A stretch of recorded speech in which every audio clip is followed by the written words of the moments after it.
Okay, welcome everyone. Thanks for being here today. I know we have a lot of people here attending for a random Wednesday in August. It is Wednesday, I think. So we're very glad to have you all here from all over the country. It looks like you're all very welcome.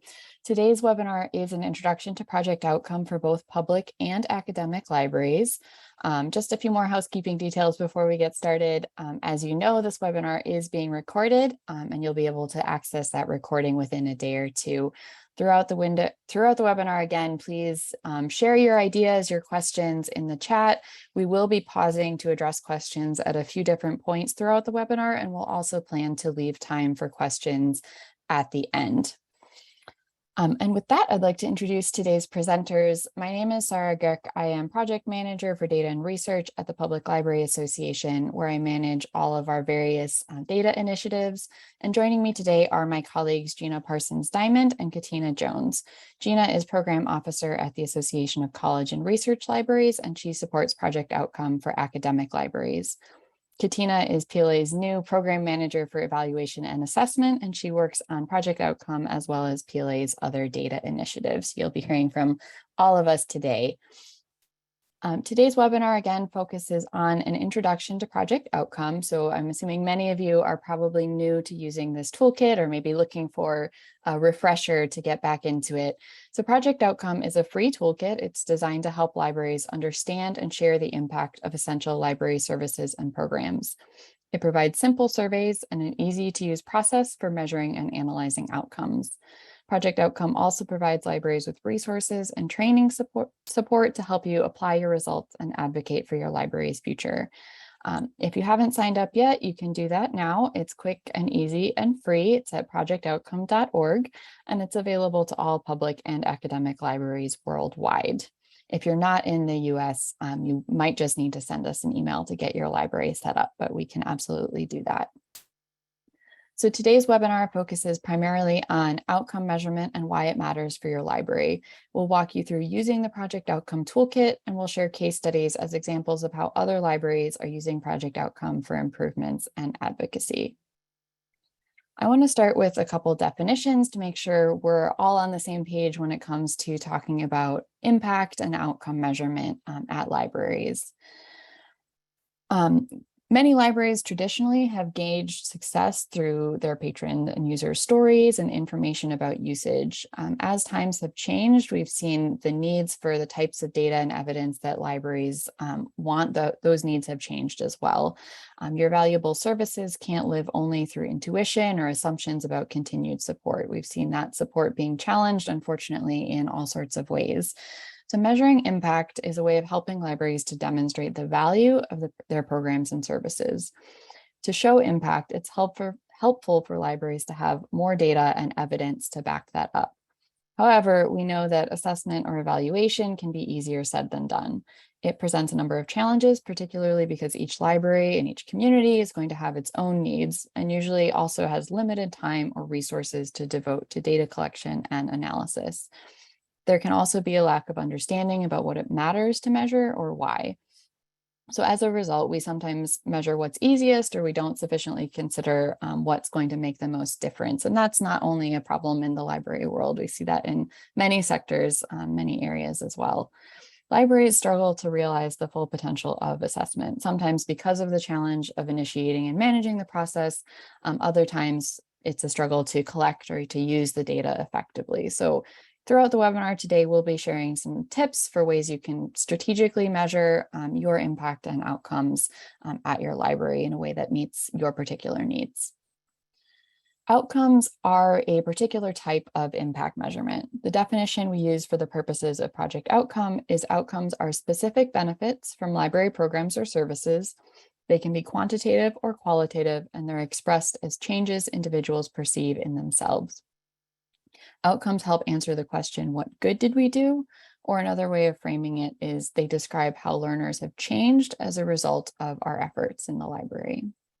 Outcomes are not focused on recording library offerings or library usage, things like collection counts, gate counts, number of reference interactions, and so on. Rather, outcomes focus on documenting how the library impacts the learning and work of its users. They should be meaningful, achievable, observable, and actionable. So there are many other ways you can measure your impact, and you might already be doing some of these. Measuring outcomes doesn't mean you stop doing other types of assessment. It's one piece of the puzzle, and different types of impact measurement can help you answer different questions you may be asking. So needs assessment help answer the question, what does our community need? Patron satisfaction surveys ask, what should we do better? Outputs help you answer, how much did you do? And outcomes, again, are focused on the what good did we do question. Adding outcome data to the impact story can help drive decision-making and strategic planning at your library. And this is where project outcome comes in. We want to make it easier for you to do all of those things. So why measure outcomes? With any data you collect, it's really important to think at the beginning about why you're collecting it and what it's going to help you achieve. And we've seen evidence from both public and academic libraries that project outcome can help libraries with programming decisions, advocacy, making funding requests, evaluating ongoing grant work, and building and communicating value with their partners. So you might go into the process thinking you have a particular need or change that you want to make. You might also end up using the data you collect, the evidence you collect for more of these things as well. So it can be open to those different possibilities. Okay, having set that framework from the ground, we want to move into talking about how you do all of this in project outcome. So project outcome is designed to help you overcome some of those common barriers to evaluation and assessment and to engage more effectively in outcome measurement. It's really about giving you a consistent and convenient way to measure outcomes and data that you can use to advocate for your library. So how do we do that? Within the Project Outcome Toolkit, the toolkit is built around a set of quick and simple surveys. You can use these surveys straight out of the box, or you can also choose to add custom questions. There's an easy-to-use survey management portal where you collect and enter your survey data. Once you've collected some responses, you can access ready-made reports that the system generates for you, as well as customizable data reports that you can create with more features that you add yourself. You can explore your results in a suite of interactive data dashboards with benchmarks, allowing you to see how you're doing compared to your peers. We provide resources and training materials to help libraries engage in outcome measurement, and we can also keep adding to those resources. So the sorts of questions you ask today or the sorts of questions we get by email, that informs what we're able to add or change in the toolkit over time. There's also a peer discussion board where you can ask questions and share examples of what works or what doesn't work at your library. The combination of ready-to-go surveys and these easy-to-use tools we found help library staff save time and energy in planning their data collection, and it leaves more time then for decision-making and advocacy once your results are in. And again, to reiterate, all of these surveys, the tools, the resources in Project Outcome are free for all public and academic libraries, as well as for LIS students. So Project Outcome's simple standard surveys were developed by and for the library field. Since public and academic libraries offer different types of programs and services, the survey topics available to you will differ based on your library type. Of course, how you use them is going to differ a little bit as well. For public libraries, we have 8 survey topics available. They are digital learning, early childhood literacy, health, summer reading, economic development, job skills, civic and community engagement, and education and lifelong learning. Academic libraries have 7 survey topics available: instruction, research, events and programs, teaching support, library technology, digital and special collections, and space. Each survey comes in 2 types. There are immediate surveys and follow-up surveys. And before you decide which survey you'll use, you can look at the actual survey questions in the resources and see which ones are going to best suit the type of data you need. All of the surveys are designed to capture 4 key learning outcomes: knowledge, confidence, application or behavior change, and awareness. Each survey also contains 2 open-ended questions that help you get the most out of your patrons' feedback. They broadly ask, what did the patron like most about the program, and what can the library do to improve? And we've seen that these open-ended questions are really invaluable to libraries. This is where they gain the most insight into how to help their patrons and gather qualitative evidence to demonstrate their value in the community. One thing we see repeatedly is library users asking for more. They want more hotspots for checkout, more study spaces, more puppets during story time, whatever it is, they're asking for more. And getting those sorts of repeated comments like that can help you make the case for the additional time or resources you need to be able to provide those things.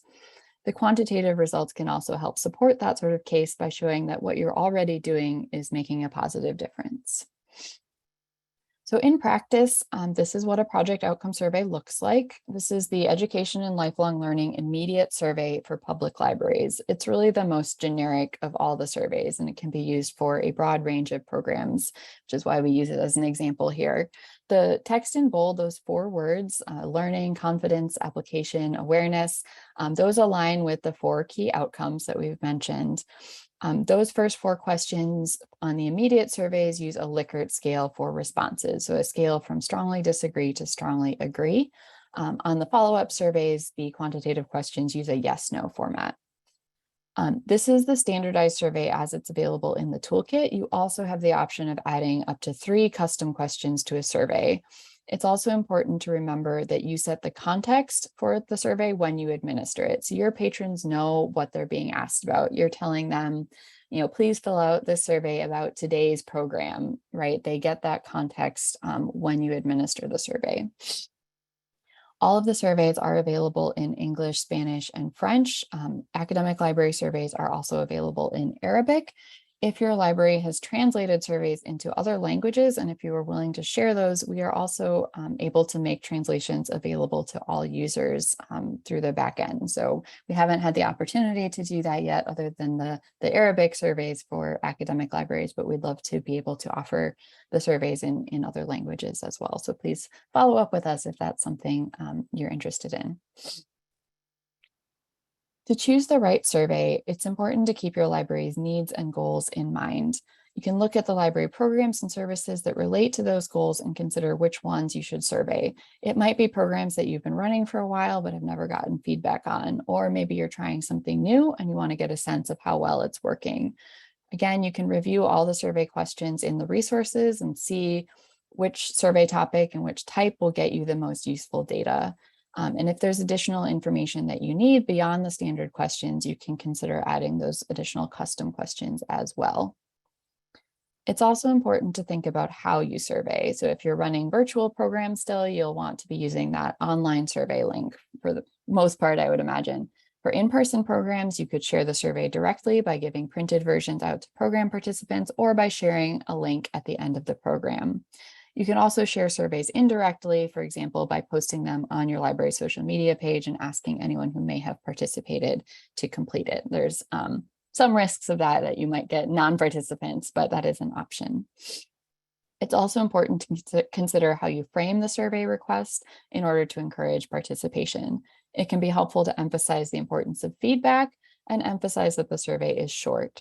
As you make changes based on feedback your library receives, you can also emphasize that those changes are the result of the library taking that feedback into account, which can then, of course, encourage more feedback in the future if your users see that what they say actually matters. So again, take a look at the resources in the toolkit for more guidance in some of these areas, and also to take a look at the surveys that are available for you. I'm going to pause now and ask if we've got any questions so far. I have not been able to look at the chat while I'm talking. So Gina, anything we should address? Yes, we have gotten 2 questions that kind of go together, so I'm going to read them both to you. Aaron asks, if I register as a public library, do I have access to the academic library surveys? I'm the manager of a special collections department within a public library. And Amy asks, what if your area is digital special collections in a public library? Okay, yeah, so similar sorts of questions. For public library users interested in the academic library survey, if you go into the resources, there is a resource that has the text of all the academic library surveys. As it stands, you can't currently administer them through project outcome because the survey topic is specific to the library type. But if we keep hearing these sorts of questions, this is an area where it's always possible we can add a new survey. So, if there are public libraries interested in the digital and special collection survey, then maybe that's something our committee would consider making available for public libraries more broadly. But for now, you do at least have access to the questions, and you can use them through another platform if that works for you.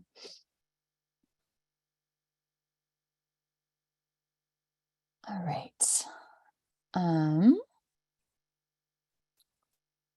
Looks like okay, we have one more question from Stephen. Are there questions that are automatically part of every survey? If so, do these questions have an NA option? Yes, so all of the standard questions for each survey are what shows up on that survey. You aren't able to change those, but the quantitative questions do have that NA option in addition to the Likert scale option. And then obviously you can add the custom questions as well. Good question. Oh, we're getting a lot of questions now. Danny asks, why is it that the public libraries can't have access to the Arabic language survey? I'll take this one. The public libraries for project outcome for academic libraries presented at the Sharjah Library Conference in the UAE. And as part of that presentation, we worked to get the surveys translated into Arabic.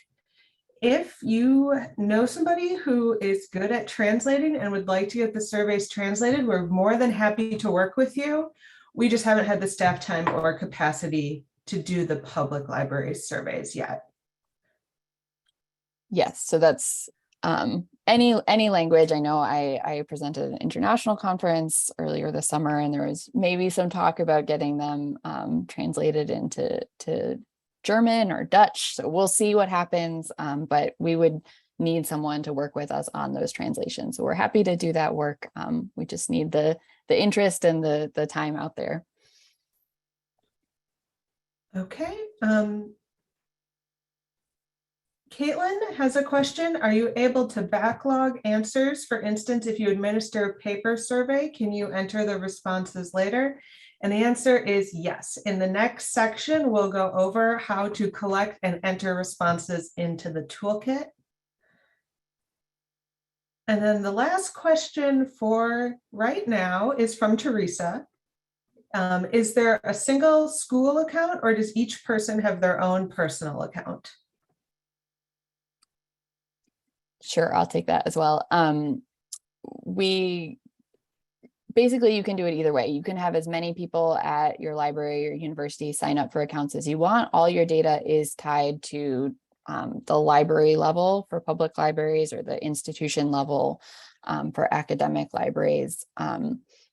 So yeah, all your library staff can sign up for accounts, and if they leave, you're not losing any data because all the data is tied to the library, and you will see activity from any users at your library within your account. So you can tell who created a survey, for example. And we do encourage you to let lots of staff and users sign up to keep them engaged in this process. So if you really don't want to do that, it can be controlled. You could have just a couple people, but we really like to encourage and empower library staff to engage in the outcome measurement process in their work. So I would strongly recommend that you let any staff who are interested create their own accounts. And again, you see all that activity at the library level. We're going to get into a little bit more of how that works now. So I'm sure there'll be more questions. I am going to hand it over to Gina to walk you through some of these logistical details. Thanks so much, Sarah. As she said, I'm going to talk about using the Project Outcome Toolkit. So when you first log in, you'll see the account homepage. This is where you will have access to all the tools and resources via the homepage once you've created your free account. And as we were just discussing, every individual's account is tied to their library or institution. So each user can have their own account, but all the data is tied together. And then on the account management page, you'll be able to see all those users affiliated with your library or institution. Here you can see them under the PLA test library. Here's where you'll also be able to see and edit locations. For example, if you have branch libraries. This matters for the mapping functionality on the data dashboards, and also if you want to set a location when you create a survey. You can set a location without an address, but even for online events, you may want the event associated with the library or location that hosted it. The survey management tool is where you go to create and access all of your surveys. It'll also send you to the survey detail pages where you can customize program information, including program name and date. Here's where you will be able to track program attendance and survey responses, enter survey responses, review auto-generated reports, and download raw data. But first, we're going to click on the orange button in the top left to create a new survey. It's very easy to create a survey. It just takes 5 simple steps. You must create a survey first to access the paper and online survey links and be able to enter your results back into the toolkit. Each new survey you create will be based on a project outcome template from one of the survey topics with standardized questions. You aren't creating the survey from scratch, but you will have options for customization, including adding additional questions and introductions. The survey management tool walks you through the process of creating the survey with a simple online form. Step 1 is where you will choose the survey topic and type. Step 2 is where you'll enter a program name, date, and location. The program name you choose is important because it becomes a data filter later on when you are building reports. For example, if you know you would like to be able to access all of the surveys that you're running for an English 101 course or several English 101 courses, you'd want to name the program name English 101 so that you're easily able to roll up all that data, even if the surveys are administered through multiple sessions. Step 3 is where you will enter your survey name. Here you will also have the option of adding custom intro and footer messages or a custom redirect link for when the survey is completed. And step 4 is where you can add up to 3 additional questions. There is a pre-populated list of additional survey questions in the toolkit. Some of these are multiple choice and some are open-ended, or you can choose to write your own custom questions. The downside of adding additional questions, and the reason you may see recommendations against it, is that they make surveys longer, which can decrease response rates. And step 5 is administering your survey.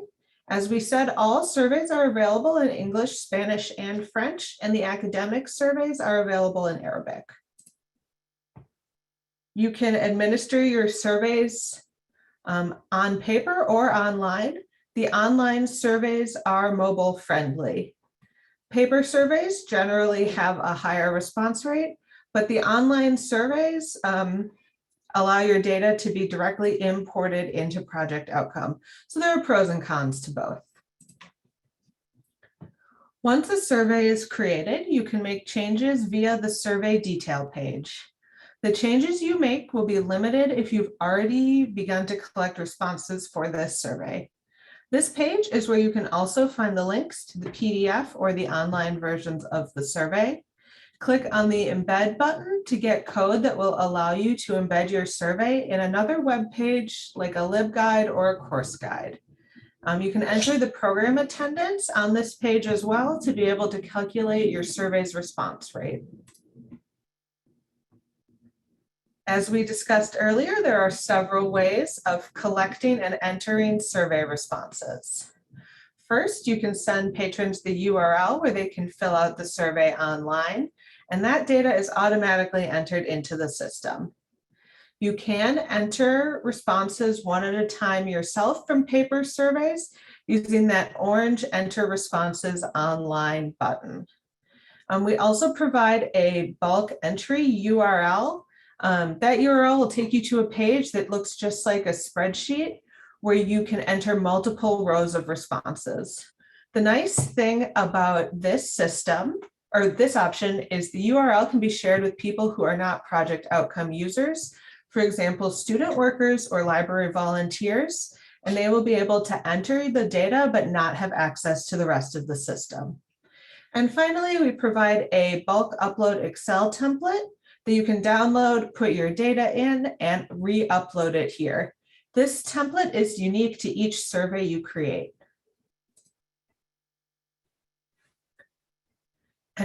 We know that administering surveys and entering data can be kind of a pain, but what makes it worth it is what you can do with the results. They're available in a variety of formats, making it easy to review, interpret, analyze, and share. One format we provide the results in is the data dashboards, which show graphic visualizations of your aggregate survey data. All dashboards can be saved as screenshot images, printed as PDFs, or saved to the infographics library within Project Outcome, which allows you to add them to custom reports. The data dashboard has multiple parts. The first is the overview dashboard, which you see on the top left here. This shows an aggregate average score across all survey types and across all outcomes. Each survey topic and outcome shows comparisons of your library's average score in that category versus state average for public libraries and Carnegie class average for academic libraries. You also will see a national average score. The detail dashboard, which is on the bottom left here, allows you to view data for each individual survey question organized by survey. The results can also be filtered and benchmarks displayed. The matrix dashboard, which is on the right, allows you to explore the data, looking for relationships and correlations, and can also be used to drive decision-making and identify gaps in service or impact. The matrix diagram makes it possible to view aggregate average scores for each survey topic in connection with each outcome. The chord diagram that appears below the matrix table allows you to see your score relationships in a different way. The thicker the chord, the stronger the relationship between that particular survey topic and outcome. We also offer 3 additional dashboards that aren't shown here. The map dashboard, which allows you to filter by outcome, survey topic, and custom demographic area, and the library info dashboard. The final dashboard we're going to discuss is the qualitative dashboard, which you can use to visualize the most commonly used words from your open-ended responses. You will see 1 word cloud per survey topic, and you can select a program to narrow down the results. Click on a word to see its frequency and the other words that commonly appear near it. The word cloud can give you a sense of overall trends in the open-ended comments. They're not a substitute for actually reading the comments or doing further analysis. For that, we suggest exporting the open-ended responses to explore them further and add them to your reports. Another way you can view your data is by creating reports to share with library staff, management, or other stakeholders. We offer 2 kinds of reports, the first being a summary report. This report captures results from a single survey and is designed for quick sharing with staff and stakeholders. The easiest way to access this report is through the Get Report link on the Survey Management tool. Each survey created will have this link, which will automatically create a quick report for that survey. And I just want to stress, it really is easy. It's literally 1 click and the report is auto-generated for you. And that quick report will allow you to add or export open-ended responses and can serve as a great starting point to apply customization. The second kind of report we offer is a custom report. And this is if you wish to build your own report for multiple surveys and customize it by applying filters, adding a custom statement for your library, or adding custom images. You can access the report builder by clicking the orange Build a Report button in the data dashboard. By default, each report will show a quantitative summary of the data you've selected. If you select multiple surveys, it will list the surveys as well. You can choose to add all or some of your open-ended responses. And additionally, you can customize your report by adding pages with visualizations captured from the data dashboards and custom text. And you can do that just by clicking on the custom page green buttons there on the right. To access the raw data, we're going to go back to the survey management tool, and you can locate the survey you wish to run a report for in the detail page, and then click on download next to the number of responses. Alternatively, you can use the survey responses viewer on the survey management page to export all responses or select the responses you wish to download. The data will come out as a CSV file. This spreadsheet includes many fields, the library name, location, program name, program date, survey topic, survey type, survey name, response date, response type, that's paper or URL, and all quantitative and qualitative responses.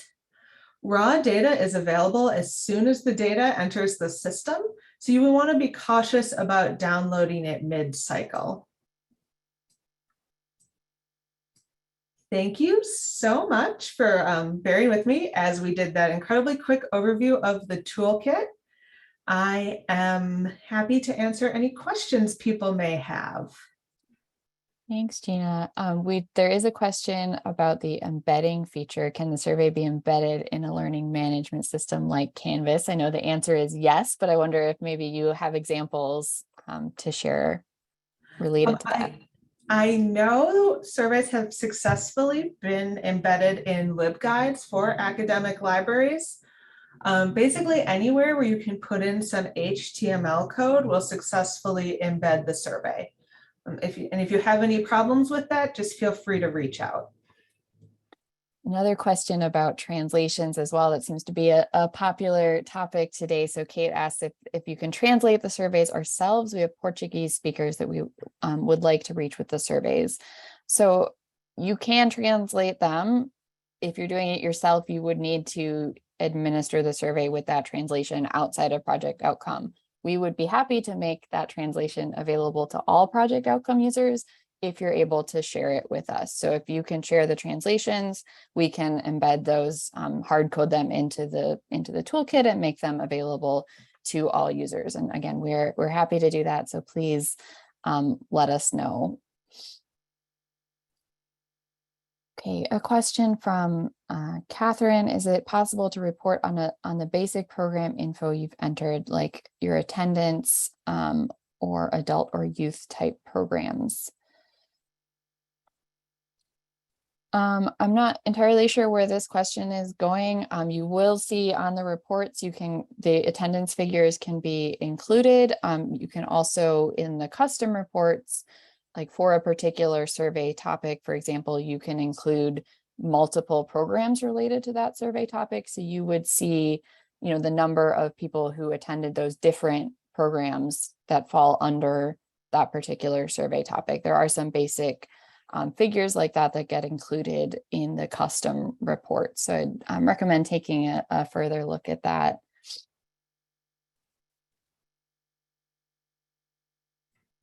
Okay, it looks like we have one from Perry.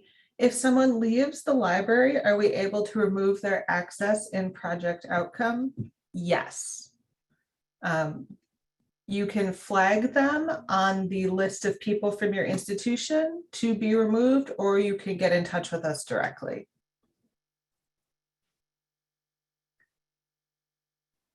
And then Helen, I think, says when copying to create a new survey, the old title still shows up. How can that be addressed? Yes, if you're setting up a new survey, set it up as a new survey rather than copying it. The point of the copying feature is often we see people running recurring programs or surveys, and they want the same information to be copied over. So if you're doing something from something new, something different, then just create a new survey rather than copying the survey. Okay, it looks like Jennifer has a question. Have the questions been validated to minimize leading respondents? I used the base set of questions previously, but most students only gave predictably encouraging, appreciative, or non-critical comments. I'm not sure quite how to answer that. All of the questions for both public and academic libraries were extensively field tested. I know we've had questions before about, are these too positive? I think even when you see, at least in my experience, even when you see a lot of positive responses, there are often actionable items within the open-ended feedback. And you can also look at, relatively speaking, among those 4 quantitative questions, those 4 outcome scores, which one is the lowest, for example. So even if they're all above 4, maybe one is a 4.7 and another one's a 4.1. So like maybe that 4.1 area is something you want to address. And I think one of the case studies we'll be sharing in a moment gets at that a little bit, but you might just need to dig a little bit deeper beyond looking at just the raw scores, raw results. We have a lot of questions here, which is great. I want to make sure we do have time to take these, for you to hear these case studies, and that we will take questions at the end as well. So I think I'm going to turn it over to Katina now and take a closer look at these questions and make sure we can come back to any that we've missed at the end. Thanks, Sarah. So again, thank you everyone for being here and having such good questions. What I'm going to share with you now is just a couple of examples of what you can do with the data that you collect. I'll be sharing 2 examples, one from a public library and one from an academic library. But the takeaways for each of these different case studies could apply to any type of library. So the first case study we'll cover is from an academic library. The Nevada State College. Sarah, do you want to? There you go. Okay. The Nevada State College is a 4-year public institution founded in 2002. Yes, 2002. The campus is located on 500 acres in Henderson, Nevada. So Nevada State is the 2nd fastest growing public institution in the US when this case study was put together, with a current enrollment approaching 5,000 students. Their students are from a variety of diverse and underrepresented backgrounds, with nearly 50% of them being first-generation college students and nearly 40% low income and another 40% over the age of 25. The college's library is unique in that it has the first entirely digital collection in the state of Nevada. Use of the space increased significantly since the move to a digital collection, but until the project outcomes space survey was made available and they used it, they had no way to measure the impact of this space and using the space on their students. As we've mentioned before, and just to add at this point, the space survey is only available to academic libraries at this time because it's designed to measure the outcomes of learning spaces as it applies to academic libraries and not necessarily the spaces used in in all types of libraries and all of the library spaces.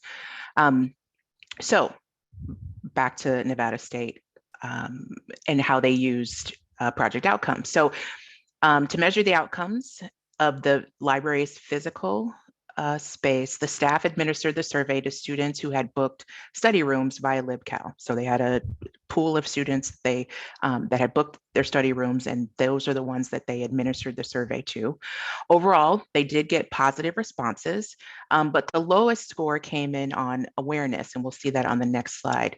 The students just weren't making the connection to the other resources and services that are available from the library. One possible reason is because of limited signage. That's one possible reason. From the open-ended comments on the space survey, the library learned that many students were using the rooms for quiet individual study rather than for group work, which was what the library had originally designed and intended the rooms to be used for. So let's look at their results. So what you're seeing on the screen now is the results summary from page 1 of their space survey report. You can see that the library had positive outcomes, and as Sarah mentioned before to the question that was asked, yes, they had a lot of positive outcomes, but as I just previously mentioned, you can see that only 76% said that they are aware of resources and services provided by the library. Now, they ended up with only a 14% response rate, so they got 22 responses to the survey. Nevertheless, this survey still produced actionable feedback. So let's talk a little bit about that. It's important to note, well, before I do that, it's important to note that Nevada State had done a correlational study prior to their implementation of project outcome. And so from that correlational study, the library said that the data was useful in advocating to college administration about the value of the library space, but it was not actionable data other than saying we need more space. Right.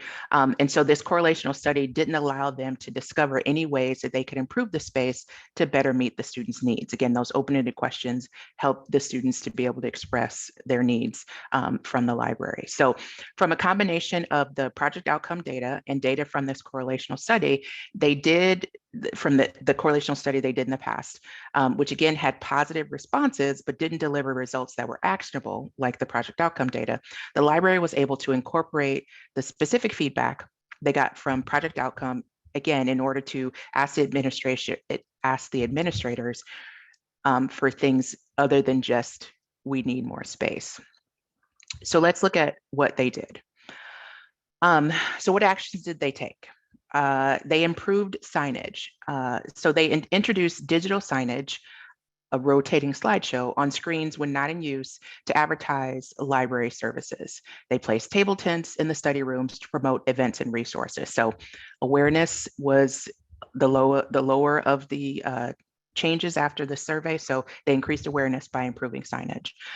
They changed their reservation policies. They updated their policy to allow a single student to reserve the smaller study rooms for individual quiet study. So again, they had a plan. The survey responses it showed that they needed to update their policy related to booking study rooms. They soundproofed the study rooms, installed sound absorbing panels that resulted in a 30% reduction in noise based on their decibel testing that they did. They also explored how to reduce noise overall in the library. At the time that this case study was put together, the library was looking into other solutions, such as changing the library's entryway from an open space to a glassed off entrance that would reduce noise from other parts of the building that the library is located in. And then finally, they address advocacy with this project outcome survey results. They shared these results with the Nevada State's student government organization and used it to advocate with campus administration for more quiet study spaces across the campus. In the summer of 2019, a library-led renovation project was approved to convert a nearby classroom into a quiet study computer lab. So again, they only had a small number of responses, but those responses that they received were definitely actionable opportunities, and Nevada State took advantage of that. So again, I think I said what I wanted to say about that. So let's go on to our next case study. So Burnsville Public Library is located in West Virginia. It's a very small library with a service area of only about 3,700 people. BPL has only one location and no branches, and it's an important community anchor within the rural county that it serves. Burnsville Public Library started using Project Outcome several years ago. And since then, they've gained a better understanding of community needs and the impact the library has from the library's programs. Through their survey results, they've developed new partnerships and designed new programs based on community input. I like sharing this case study because it shows how a very small rural library with limited staff and limited resources started small with Project Outcome to incorporate those outcome measurements into their program planning and development. So again, small library system, but starting small with Project Outcome, and they've gotten connected and utilized their community feedback to improve how they serve their community. So what did Burnsville Public Library use? As like most public libraries, Burnsville Public Library hosts an annual summer reading program. The Project Outcome Toolkit offers 2 immediate surveys related to summer reading, one for caregivers and one for the participating teen or child. The caregiver survey asks the caregiver to talk about their perceived the perceived outcomes from the child that participated in the summer reading program. For teens, for the teen and adults, the teen and child survey, it asks the child about their experience in participating in the program. Burnsville Public Library decided to use both of those surveys to receive feedback from these 2 different audiences, right? What did the parents feel like changed, and what do the kids really feel like changed after participating in summer reading? The second program that BPL wanted to evaluate was their basic digital literacy skills class. And so they used Project Outcomes Digital Learning Survey to measure outcomes from this class. All the surveys that Burnsville Public Library used were immediate surveys rather than follow-up surveys, meaning that they distributed the survey to participants immediately after the program ended. So what results did they, what changed the result of them using these surveys? Let's see. So from the summer reading program survey administered to caregivers, the responses showed that caregivers of young participants wanted tutoring and extra help for their children. Equipped with this information, BPL worked with the local school district to have 2 teachers offer tutoring at the library the following summer for 3 days a week. So again, actionable result from having these surveys available from the caregivers. Based on the responses from the teens and kids that participated and provided and took the survey, they were able to start a new after-school program because the respondents showed an appetite for additional programming. So children shared that they wanted to learn more about science and technology. So BPL planned after-school classes that included hands-on science, technology, engineering, arts, and math or STEAM activities. Now, related to the digital learning survey responses, they showed that the basic digital literacy skills class at the library helped those adult participants to feel more confident about using technology and to become more active email users, right? So participants also shared their desire for access to better technology at the library. So this feedback from this Project Outcome survey helped Burnsville Public Library secure a technology grant from the West Virginia Library Commission. And again, at the time of the writing of this case study, the library was upgrading their computer lab and expanding it. So again, just a quick rundown of a couple of ways that libraries have used the Project Outcome results and taken action based on those. When you access the Project Outcome sites, whether it's for academic libraries or public libraries, there are additional case studies that are included there that could give you more ideas on how users have put to good use the survey responses. So I think at this point, I'm going to hand it back over to Sarah. Thanks, Katina. We're getting close to the end, so I was just going to wrap up and then we'll take some final questions here. So overall, there's a lot of information. I know this is probably very new to some of you. So why use Project Outcome? We've heard from the field that these short, simple surveys often mean you get higher response rates. Many people, including librarians, don't like completing very long surveys. So sometimes that's necessary, but often for day-to-day evaluation, having this quick and easy way of gathering feedback is really helpful. That can also help you get a snapshot of how a program went, and you can take that immediate feedback to make improvements. So particularly if you're running similar programs over time, you can keep just iteratively making little changes and improvements as you go. It's definitely worth spending some time with the open-ended comments. That's really where you'll find specifics of where your users and patrons appreciate support and what stories of what they value that can support your advocacy and reporting to stakeholders. The standardized surveys and outcome measures really help simplify the whole process. They also make it possible for us to provide these aggregate national benchmarks that give you a sense of how your library is doing compared to your peers. Once you have some survey responses, the ready-made reports and data visualizations do a lot of the heavy lifting of that analysis for you. They make it easy for you to explore and share your results. Especially for those of you who are new to evaluation and new to project outcome, our best piece of advice is really just work at your own pace and comfort level.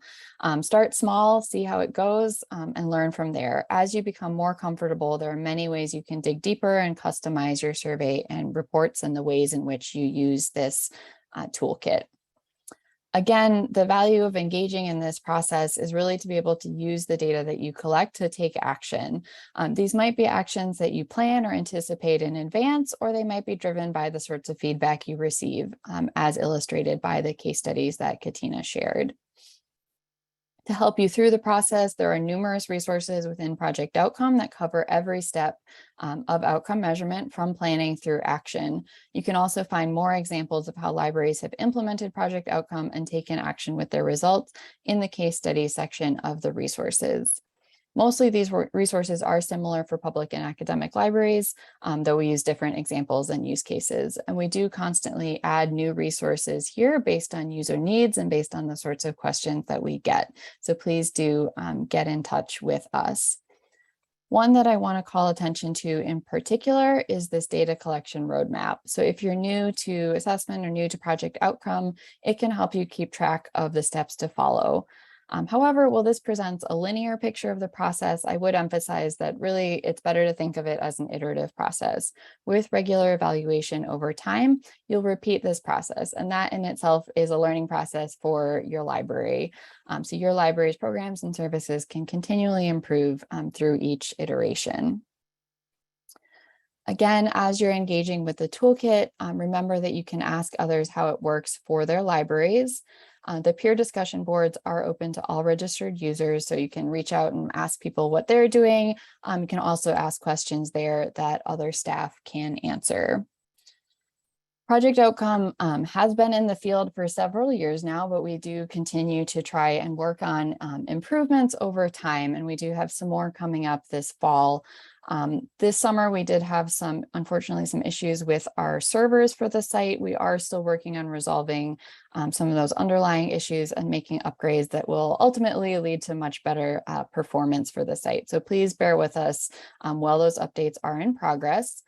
Once that happens, we have a couple new features that are planned that are going to allow for public libraries. It will allow them to tag surveys with one or more of the UN Sustainable Development Goals, showing how the library contributes broadly to key issues of global concern. For academic libraries, you'll be able to tag surveys with high impact practices for student engagement. We'll be sharing more information on these new features in the fall, so watch out for probably a couple more webinars coming up. We're also working on adding to the appeal of the map dashboards with the addition of community reports. So for public libraries in particular, these will hopefully make it easier to connect your library's work to the issues that you're addressing in your community using the census data that's currently available in the map dashboard. Public libraries will also be getting a new survey soon on technology by popular demand.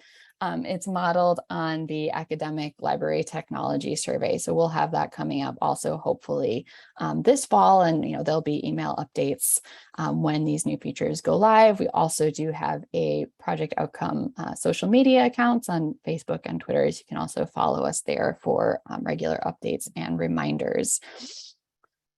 We would love to hear from you in the last few minutes here while we address questions as well about where you think you're going to get started, what ideas has this presentation maybe sparked. So please share your ideas and questions in the chat. Again, also feel free to follow up with us after today. Gina has put the email addresses in there a couple times. This recording will be available within the next couple days. And again, there's lots of other resources in the site that you can check out at your own convenience at any time. All right, we have had several questions come in, so we're just going to jump right in. Tanya asks, could the teen child survey be used for adult participants or possibly edited to be applicable to adults? They have an adult summer reading program. Yeah, that's a great question. And we didn't clarify that. So thanks for asking that. The summer reading program, there are actually 3 versions. There is a version specifically for adults. There's one for teens or children, and there's one for caregivers of those teens or children, particularly for young children that you wouldn't administer a survey to necessarily. So there's 3 versions, including one for adults for the summer reading survey. Okay, this next one is from Nancy. Can you explain more about the program names for surveys? You use the example of assigning English 101 as a program name for all English 101 classes. Yes, so I'll speak to the academic side and then Sarah can chime in.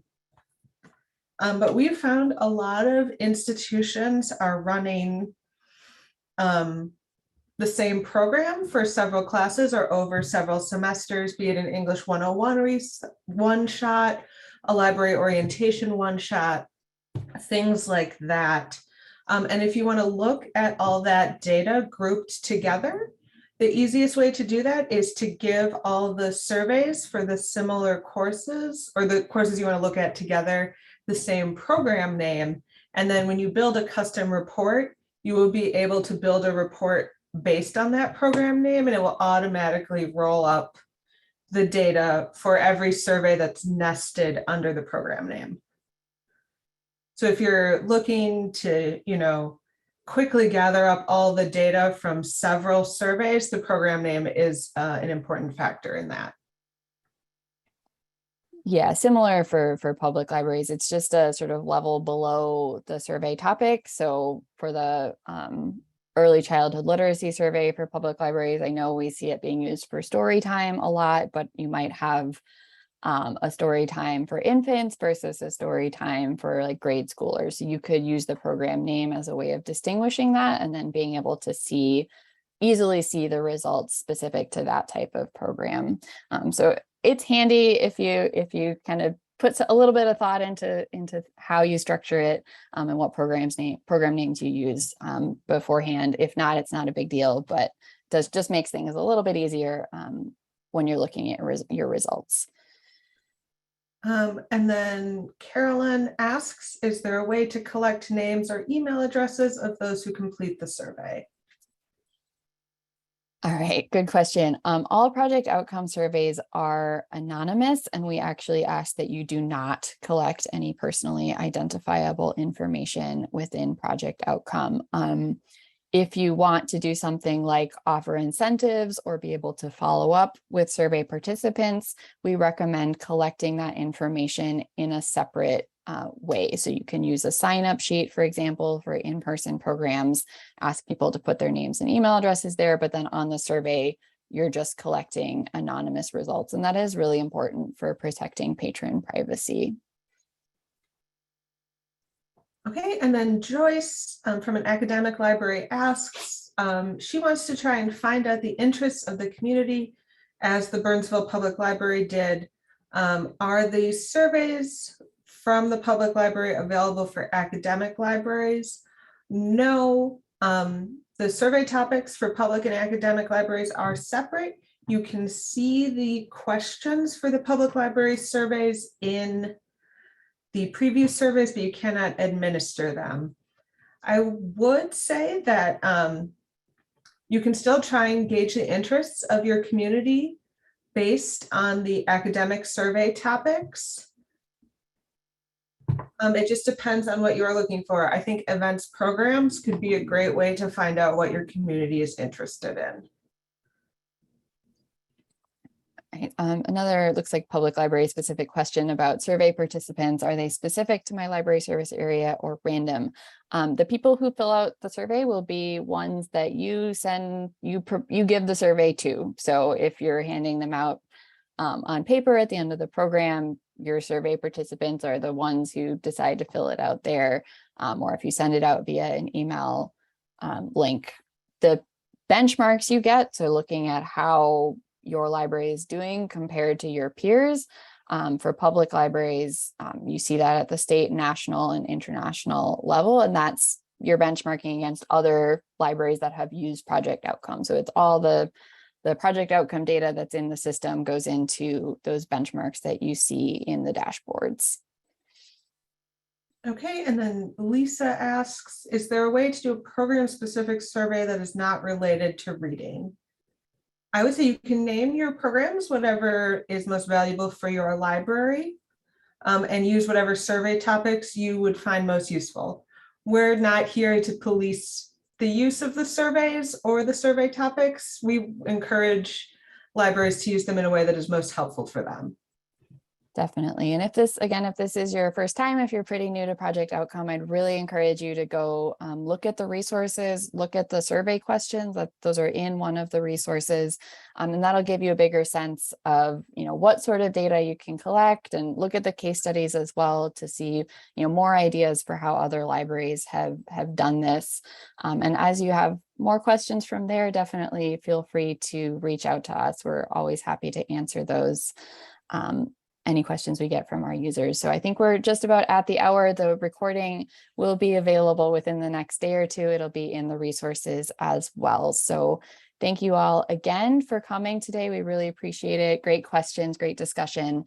And please do take 2 minutes to complete the survey as you exit the webinar. So thanks, everyone.